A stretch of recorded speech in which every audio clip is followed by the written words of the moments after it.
Hello friends, and welcome back. Welcome back to the Food Forest. It's been quite a while since I last shot a video for this channel, but today will be the first video of season 2, if you will, of our Food Forest garden channel here.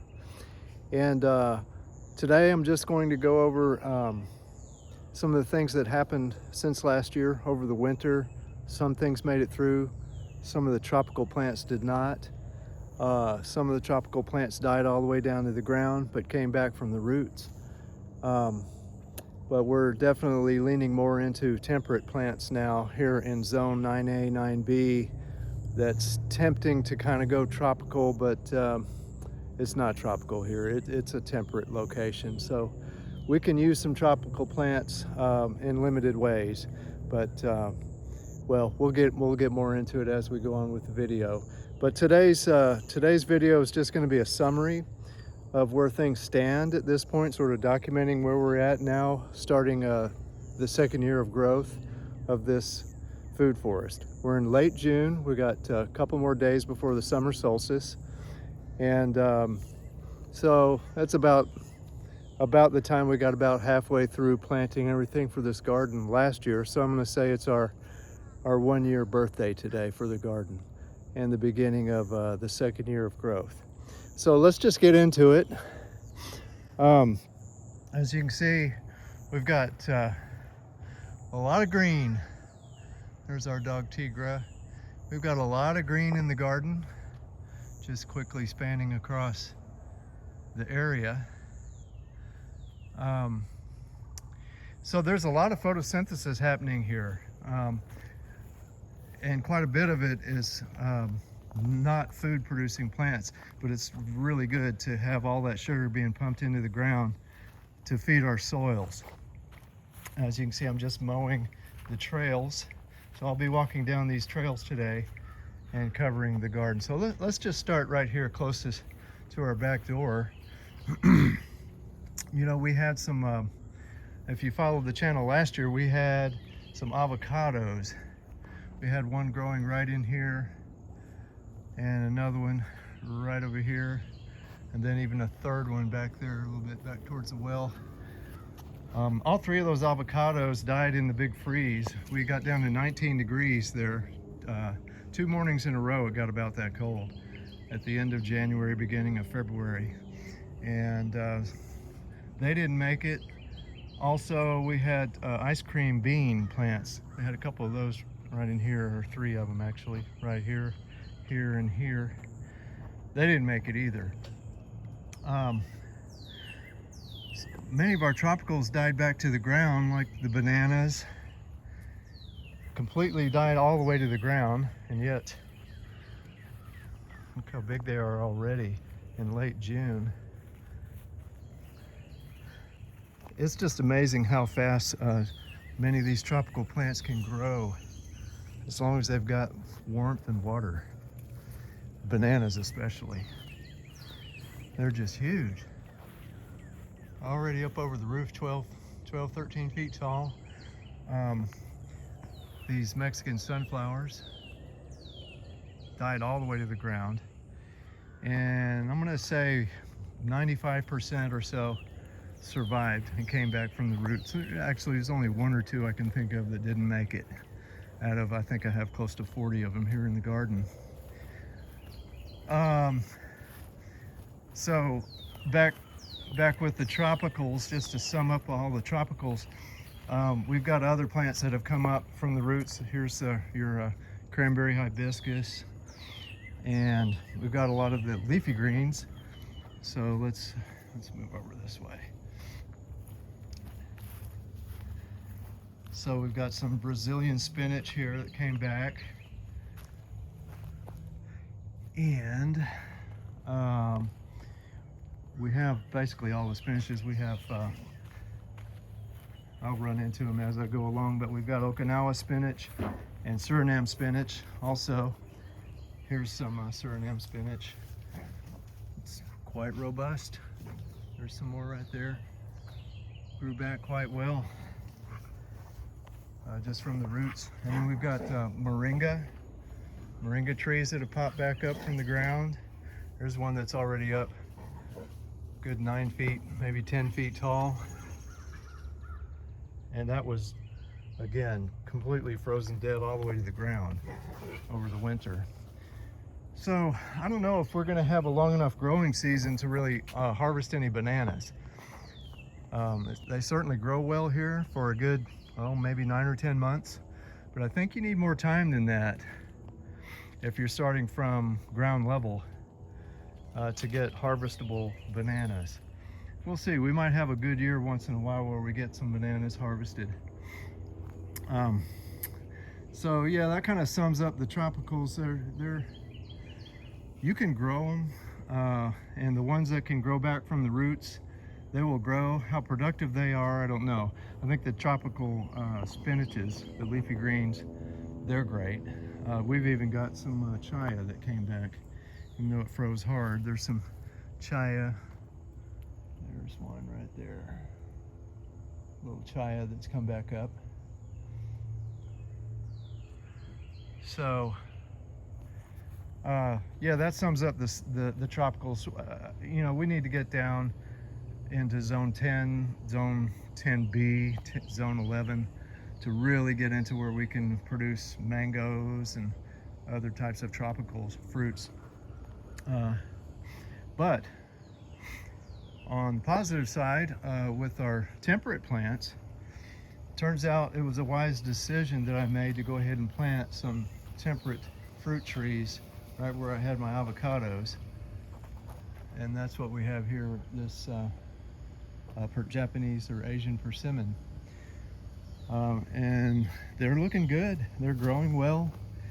I've found that with these Asian persimmons, I need to stake them and support them a little bit like this. Some of them, not all of them. But some of them, they get top heavy and they lean over real bad and they need support. I've not seen that problem at all with the American persimmons. With the Asian persimmons, I found that if you just support them, like just a simple support like this, it was just leaning over real bad that direction, so I just pulled it back up and just give it a little bit of support for about a season or two. After that, they grow the fibers they need to be real strong. And this plant is growing really well, so I think it won't be long before it'll be able to be on its own. Other good producers for us, and by the way, some of these persimmon trees already have fruit. I'll show some of that a little bit further along here. I forgot to mention also one more thing about the tropicals is these cassavas. Now these are cassavas that I started from cuttings last year, and I planted them in the spring after the last frost. So we have so much edible food here in this food forest. So there's cassava right there that'll produce a bunch of tubers for us, or I might just leave them in the ground and let them add to my soil organic matter. There's another moringa tree. But all the edible food we've got here, we've got all this, if you can see all of that sweet potato that's growing in there, even the Biden's alba, which we have quite a bit coming up right there. And all over the garden, there's Biden's alba. There's another cassava. And Biden's alba is not just good for pollinators, it's actually an edible plant, a native plant. Basically tropical lemongrass, it got hit pretty hard by the freeze and it's struggling to come back strong. But you know, it's okay. I've got a temperate plant right there of the wax myrtle and the rosemary, and they'll fill right in for that. They'll be fine, and it won't be long before this cassava shades this whole area in here because they grow so fast and they get really pretty large. But the blackberries, the thornless blackberries, we've picked probably the majority of our blackberries and blueberries already this past spring. We're still harvesting. These little blueberries here were loaded with fruit. Harvested them, and we've got a lot more blueberries coming along. Look at all those, and that one over there, and we have about 13 blueberry plants here, and they're all producing pretty well. Come back and look at this one. Blueberries. again, we've harvested quite a bit of these. What I love about these are rabbit eye blueberries, is that they don't all come ripe at the same time, so that you can draw out your harvest over several weeks. Over here in these little raised beds, we've got okra and asparagus beans. So love the asparagus beans. Been harvesting quite a bit. Okra is starting to come into harvest now pretty strong. And over here we've got purple hull peas, and I think they've almost played out on the harvest. We've been harvested quite a bit, but they might be about done already. So just again, just moving on. There's a lot of growth. You can see there's a lot of sunshine mimosa that have taken over these ground cover in these beds. That's great. I love that. And over time, I think between that and the shade of the trees that are growing up, there's another moringa right there, by the way. But eventually this Bermuda grass will just get replaced by the sunshine mimosa and other ground covers that are more shade tolerant. I think the Bermuda will succumb a lot easier once it gets so shady, because Bermuda likes a lot of sun. So here's another Saijo Asian persimmon. This one, it's just leaning a little bit. It's not bad enough to warrant staking it and supporting it, so I haven't done that. So that's the thing about these Asian persimmons. Some of them need the support and some of them don't. Let's see, let's keep moving on here. This one over here is the Fuyu Asian persimmon. That's the kind you see in the grocery stores typically. And this little bitty tree has got a couple of nice fruits on it. I'm glad it didn't have more than that, and it wouldn't bother me if these shriveled up and fell off, because I want these trees to focus on vegetative growth this year. We can start worrying about harvesting fruit next year or the following year. They need to get big. So that one didn't need support either. This one over here laid way over, so we gave it some support, this one. And as you can see, this is another Fuyu. It's got 1, 2, 3. It's got 3 fruits on it. But hopefully we'll get some good vegetative growth out of those. I started planting, or I did plant all of my, about 10 or so pomegranates. There's one right here. Most of the pomegranates I put back in the back where it's drier, and I think they will do well. Let's move on over here. This is sort of our big Mexican sunflower forest over here. Here's another Saijo that needed some support. I'm gonna go ahead and zoom out a little bit here. Yeah, there's a Saijo that we supported, but it should be fine after another, well, by the end of this season, it's probably gonna be able to support itself pretty well. Our peaches actually made a few peaches, even though these trees are pretty small. It looks like the squirrels got the few that they did produce, and that's okay. I wasn't hoping for a lot of harvest this year on the peaches. Again, these are young, and I just wanted them to have some vegetative growth this year and get bigger. Our American persimmon here is in good shape, looking real good. So that's what I love, these temperate plants. It does not freeze hard enough here in North Florida to hurt any kind of temperate plant. So I really lean into temperate plants. This blueberry here is one example. They're quite productive. Again, this is a rabbit eye type blueberry. I'm glad they produced a lot of berries this year, but I kind of would like them to go ahead and shift gears into a vegetative growth and get a lot bigger and bushier. This is another Fuyu persimmon over here. I noticed my Fuyu's definitely produced better this year, produced more fruit than the Saijos. This one needed a little support, but you can see how limp these support lines are. It's this tree standing on its own now without them. I'll leave it tied for a while just to make sure. Here's another nice temperate tree. the native red mulberry.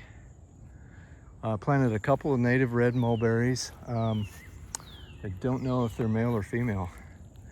So hopefully at least one of them is going to be a female and give us some berries. We'll find out. This is a Great Wall Asian persimmon. I think I remembered seeing a fruit on this one, but I think it's fell off, and that's fine. This small tree really needs to focus on growth. It seems to be a stiff little tree that doesn't require any support. But moving on, we've got really good growth out of this plum tree. It's really gotten up there too. It's working on 9 feet tall, and fruited a little bit, but didn't bother me that it didn't fruit real heavily, because again, this is a young food for us. We're just starting our second year. We're in our second season of growth now, so we want all this stuff to put on vegetative growth. We've got the elderberries. I have to water them quite a bit. They need a lot of water. I tried to put them in a spot in my garden where it's a little wetter, but I still had to water them quite a bit. But now that we're into the rainy season, they seem to be pretty well established, and they're suckering. You can see lots of elderberries down here that have popped up from suckers underground, and these elderberries are starting to flower, so we'll be getting berries soon. Now that we're into the rainy season, I don't expect to have to water, and plus now finally we're getting more and more of these plants that are well enough established that they can handle it without additional watering by me. Let's move on back. I'm actually passing over a lot of interesting things, but we'll be making lots more videos later. There's some coral bean and some winged sumac here. We love to make a nice hot apple flavored tea from the winged sumac berries in the fall. The winged sumac, similar to the elderberry, they sucker. And right over here across the trail, actually, on the other side of the trail, we've got lots more winged sumacs popping up. So they're a great native option for adding biomass. If you have the room, they will sucker, and you can end up with a winged sumac forest in the matter of a year or two. So they're great if you have the room, and I can always chop and drop those suckers if I feel like it's too much, or if like one pops up in the middle of the trail or something. Okay, so loquat. We've got about 4 loquats in the garden, and yeah, they're well established now. I don't have to worry about them at all as far as watering or anything. They're on their own, and they're growing. These were little bitty 12-inch trees last year when I planted them. So they're already up like 4 feet tall. They're coming along nicely. Okay, and now we've got some of these ever-bearing mulberries, like this guy. It's up about 7 feet tall now. Native plants like the saltbush here, they're really well. They're growing well. They've taken to it, and I don't have to babysit or water them at all. We did harvest quite a few blackberries from these thornless blackberry plants in here. Now I'd like to see them put on a lot more vegetative growth. They're pretty puny. I'd like to see much better growth out of these guys. Hopefully now that they're done fruiting, and it got actually so dry that a lot of the fruit shriveled up like this. But you can see the new shoots, and they're getting ready to take off. One plant that's grown really well here is this Mysore raspberry. Look at that. Mysore raspberry. That's 7 feet tall. That was a little short plant last year when I put it in the ground. And 3 of them here, and they've already produced fruit.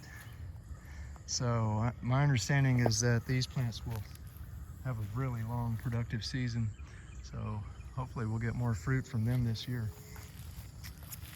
Just some more of the plants. Another native red mulberry right here, 7 feet tall. growing nicely. And another loquat.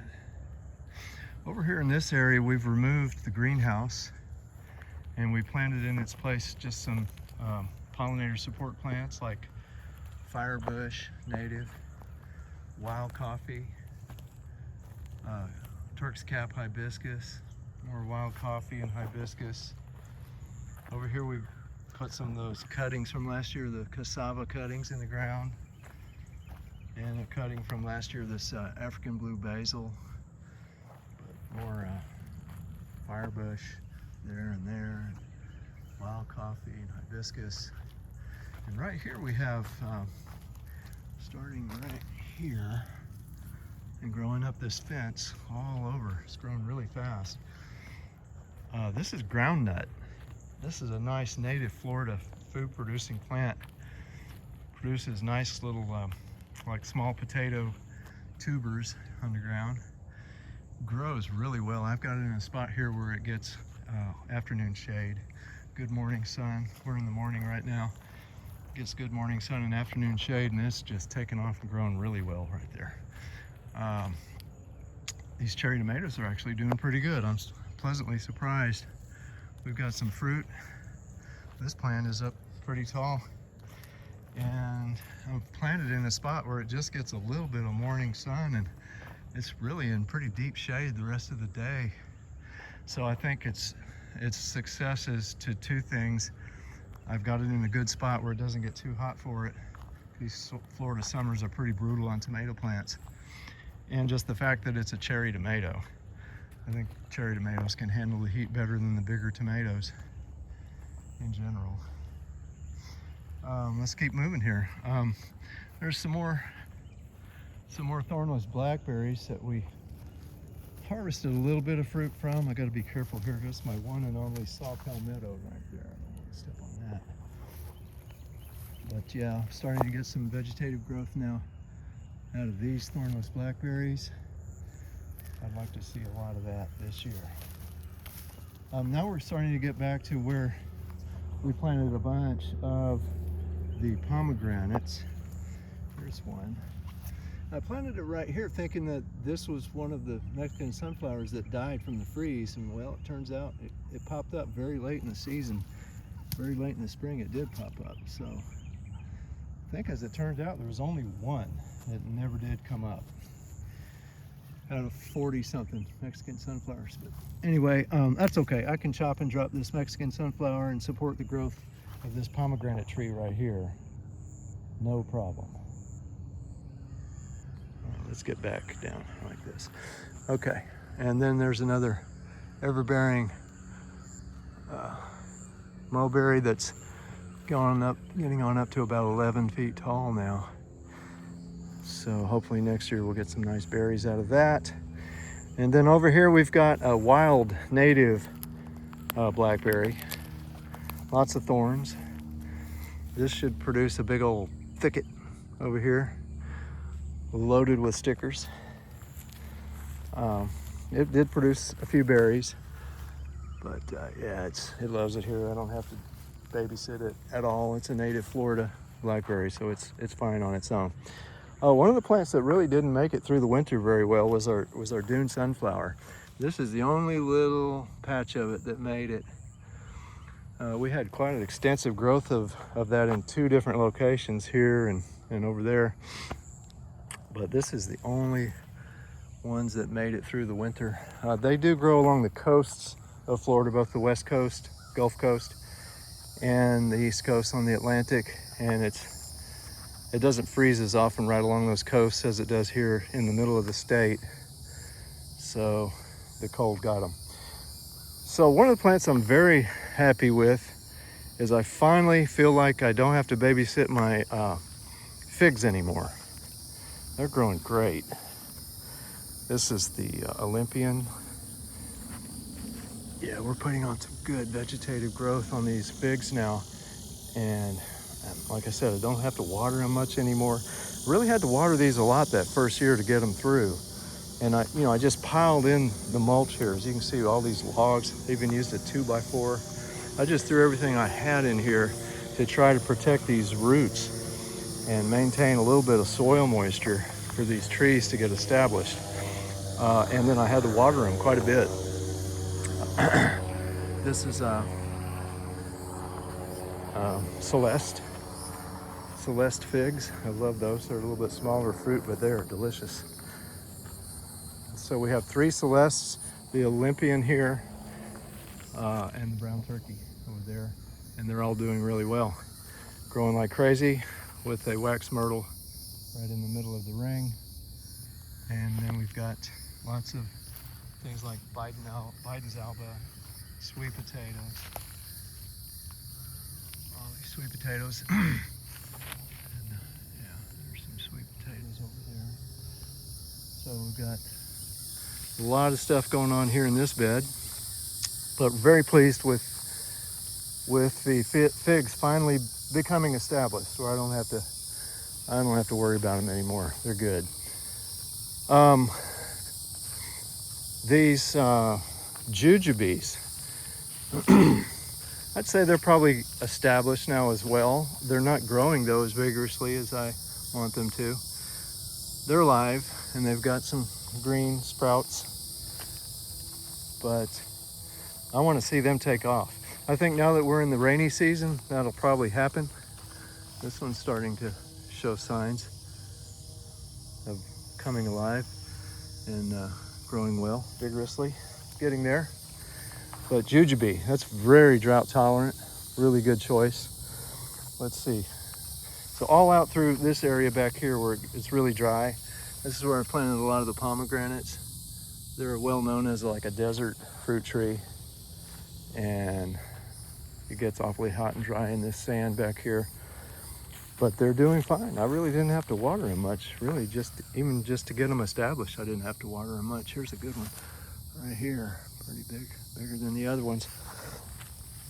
So pomegranate, excellent choice. I don't know how well they'll fruit here in Florida because the humidity makes the fruit harvest poor, known to be kind of poor in Florida because of the humidity. Now back here we're seeing all sorts of volunteers like this. This is a lantana volunteer. But this is, so the forest succession is happening back here. This glory bower is a plant that suckers a lot, a non-native. Suckers quite a bit, so it'll give you some vegetative growth. And again, all of this growth is good because it's pumping sugars into the ground, feeding that mycorrhizal network, that wood wide web underground. Now here's a really neat big group of goldenrod. So this all came from one goldenrod plant last year. It flowered well, and all of these, we've got dozens of goldenrod growing in this area right here. It all came from that one plant. It just reseeded, self-seeded. Over here we have a complex of saltbush, something else, I'm not even sure what that is. And then we've got bee balm, all of that growing along with the chestnut here, the Dunstan chestnut. Right, that's a hybrid between the Chinese and American chestnuts.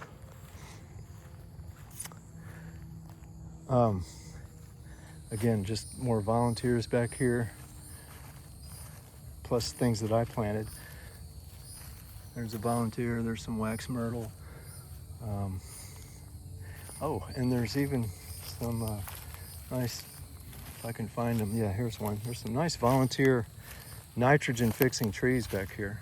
It's mimosa. And some people don't like the invasiveness of the mimosas. The way I see it, they've been here for 500 years. How long do they have to be here before they're considered part of the ecosystem? I mean, when a plant has success, that tells me it's part of the ecosystem, because that means nature is controlling its spread. Nature is causing its spread. I think nature knows what it's doing. And if these plants are filling a niche that's been destroyed because of development, well, that's nature trying to fix the scar, trying to fix the problem. That's the way I see that.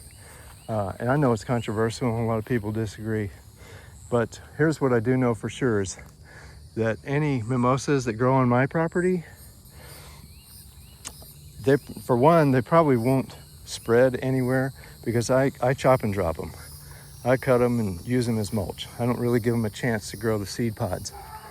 But even if some of them did grow seed pods, and then the birds came along and eat them and then tried to fly off somewhere and poop them out and spread the plant. Well, like I said, for 500 years they've been growing. Here's one over in my neighbor's yard. And they're all over the eastern US. And it's not gonna make a hill of beans difference what happens with these trees. There's already literally millions, if not billions, of these trees in the eastern US. And what I do or not do with those will make is insignificant difference. Totally insignificant. Back here, I was really pleased with the growth of, now this, a couple of things. I started to say the mulberries. Let's go ahead and look at those. That mulberry's getting on up there about 10 feet tall now. And there's another one that's about 7 feet. So they're growing along. And this Mexican sunflower made it back here without hardly any help from me as far as watering it goes. I stacked up some pallets right here just to make a little wildlife shelter, little lizard hotel. But also these guavas, pineapple guavas, they're doing well back here. They're actually quite drought tolerant once you get them going. This one, however, it got so dry, and by the way, we've been in a really historic drought. We're about 30-something inches behind where we should be over the last couple of years or something like that. And so this one responded to that by dropping some leaves. A lot of the leaves turned brown, but you can see it's got lots of new growth again now because we've been getting some good rains, and it's coming back. So here's some more, another pomegranate. I don't even mulch these pomegranates back here, and they're fine. And I mean, we hit like 96 degrees a couple of days ago, and sunny skies all day. It almost felt like Phoenix around here. Pomegranates didn't even notice. They love it. They're good with that. So here's just another volunteer, lantana. So all in all, where everything stands here at the beginning of year 2, or well into year 2, I guess you could say, of the garden, is overall it's a success. Everything's growing well. The 4 goals we have for our garden is, 1 is to produce food, 1 is to provide wildlife habitat. A 3rd goal is to create shade. We want more shade, especially back here towards the back side of our house. So all in this area here, you can see it's quite sunny now. And the goal is for all this to be as shady as it is underneath these big trees over here, all back through here. So that's the 3rd goal, is shade. And then the 4th goal is just the aesthetic beauty. We want our garden to look nice. And to me, lots of luxuriant green growth with flowers and bees and butterflies and hummingbirds, you know, and other creatures, the lizards and any creatures welcome here. We recently had an armadillo that was getting in through a little gap in our gate. So he was going through and digging holes everywhere. I know where he's coming from. There's a dense little forested area nearby. So I blocked off the gate where he couldn't get through there, and hopefully he'll keep spending his time over there in the more wild area in that forest, and not come over here and digging up big holes right in our pathways and in our garden. So was there anything else I wanted to cover in this one? Just looking around, the Fakahatchee grass has grown like monsters. This stuff grows like it's Jurassic Park or something, and that's great. I love it. Love that growth. Eventually, hopefully it'll get so shady in here from things like this this Asian persimmon and these loquats. Oh, here's an example, by the way. I was starting to say, though, it'll get so shady in here that the Fakahatchee grass should decline somewhat at that point because it likes a lot of sun. But so I started to say right here, all this winged sumac, you can see this whole area right here is just thick with winged sumac. Between the winged sumac and then some of this Biden's alba like this, but mostly the winged sumac, this threatens to completely choke out our desirable plants like our loquat here. And this is a sweet almond. Hasn't flowered much yet. There's a little flower on the end of it. It smells so wonderful when it gets going. But anyway, the sumac, I'll have to start chopping and dropping. In fact, I've already done a little of that in here. But again, it grows from suckers. All the sumac came from this one big one that I planted here last year. So that's the thing about sumac, be aware, it suckers and it spreads. It'll kind of take over an area, but it's a native plant. And in fact, here's one that popped up on the other side of the trail. All right, here's the trail, and then here's some more that popped up right by the bird bath. Came from the big mother tree there. But anyway, all the shade that we'll have in here, we've got more loquats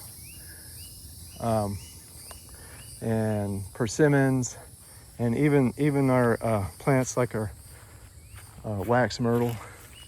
There's a wax myrtle right in there that right now it's dominated by the bananas, but in the winter when the bananas die down, the wax myrtle is evergreen and it'll continue to grow and fill in that hot corner right there. And we'll keep the sun off of that part of the house and the back porch. Our plan is to go ahead and put a bunch of windows here on this. We're converting our back porch into a sunroom. So once we have all those windows and we start getting the garden up, growing better with more shade, I think it's going to be a nice spot to sit and look out at the garden. So I think that concludes, there's one of our bigger moringas.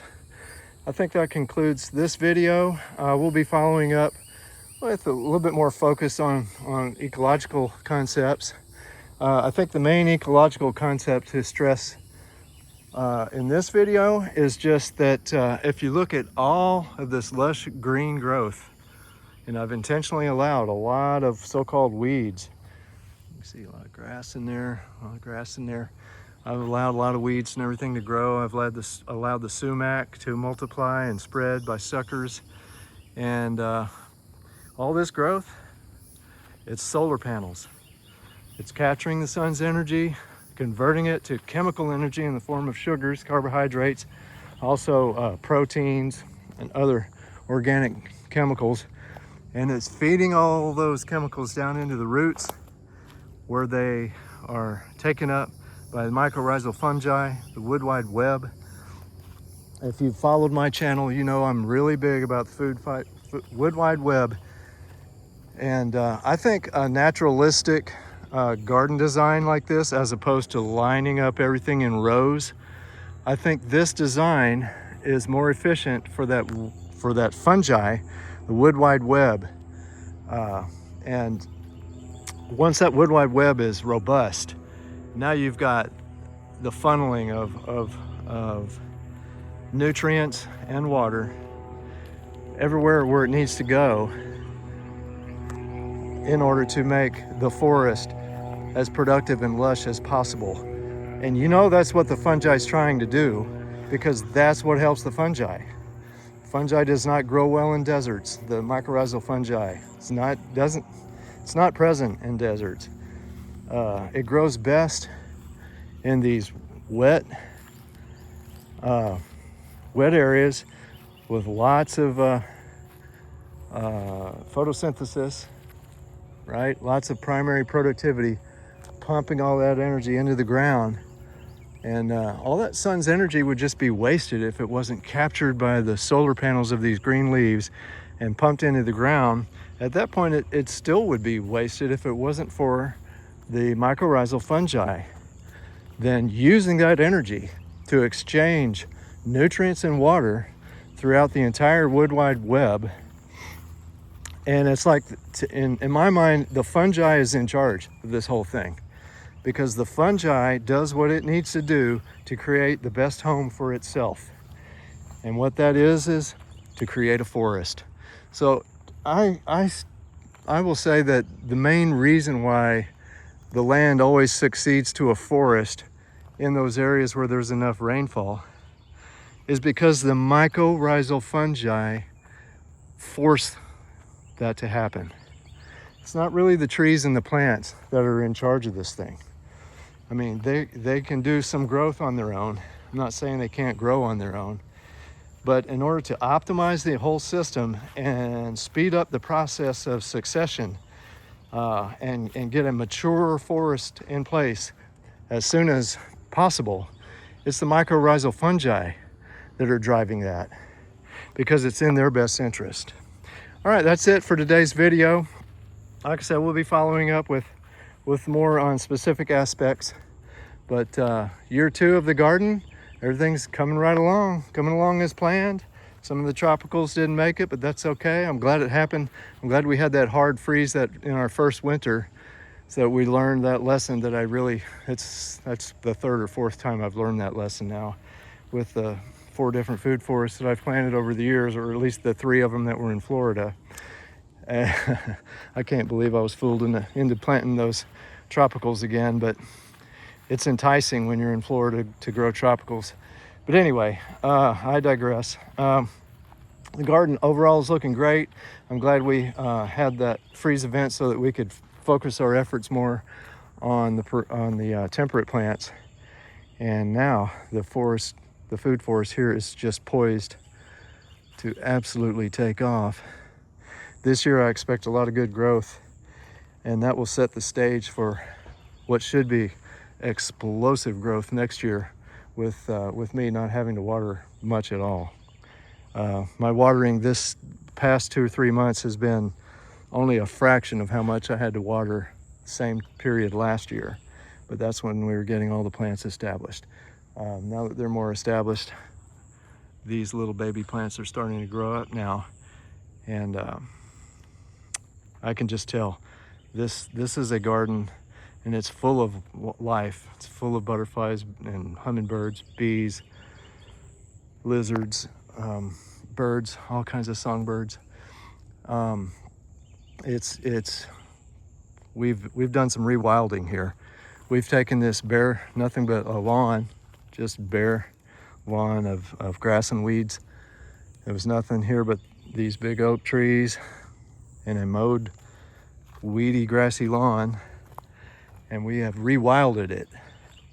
As you can tell, we've rewilded it. We've got a lot more life here than what we had when we bought this place a little over a year ago. Okay, that's it for today. Y'all take care now. Thanks for watching. Like and subscribe, and y'all take care now.